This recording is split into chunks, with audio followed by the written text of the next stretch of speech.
माध्यम से भी इस सस्य श्यामला मातरम की इस भाव को ध्यान में रख करके हमने उसे महादुर्गा, महालक्ष्मी और महासरस्वती के रूप में उसकी वंदना करके भारत के प्रत्येक नागरिक से यह आग्रह किया है कि वह वंदे मातरम के साथ जुड़े, भारत की राष्ट्रीयता को मजबूती प्रदान करें।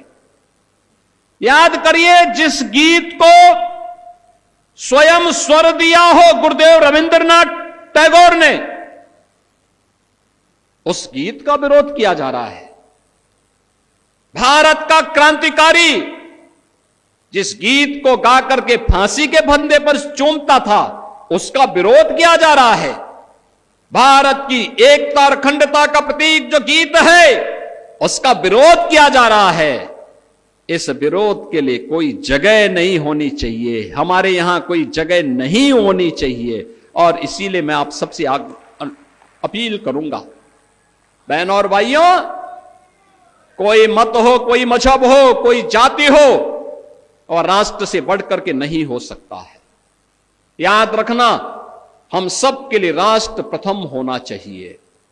राष्ट्र सुरक्षित है तो हम भी सुरक्षित हैं, राष्ट्र एक है तो हम भी एक हैं।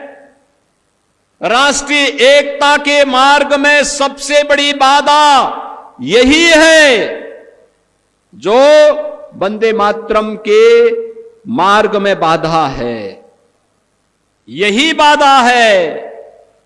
और इनको पहचानो, इन चेहरों को पहचानो जो शासकीय योजना में हड़पने की होड़ में पहली लाइन में खड़े होते हैं, लेकिन जब वंदे मातरम गाने की बात होती है तो कहते हैं कि नहीं, हम नहीं गाएंगे।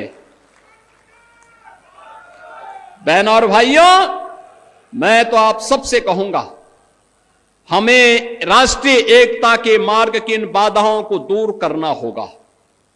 ये जातिवाद की राजनीति, परिवारवाद की राजनीति, क्षेत्रवाद की राजनीति, मत और मजहब के नाम पर विभाजन, समाज में किसी भी प्रकार की उस दुष्प्रवृत्ति को जो भाई को भाई से लड़ाने की, जाति को जाति के साथ लड़ाने की, एक क्षेत्र को दूसरे क्षेत्र से लड़ाने की, किसी दुराभिसंधि पर आधारित हो, उसको कतई हमें स्वीकार नहीं करना चाहिए, कतई स्वीकार नहीं करना चाहिए। याद करना, यह देश का इतिहास इस बात का गवाह है, और मैं बार बार इस बात को कहता हूं, ये जो देश गुलाम हुआ, ये ऐसे ही नहीं गुलाम हो गया था।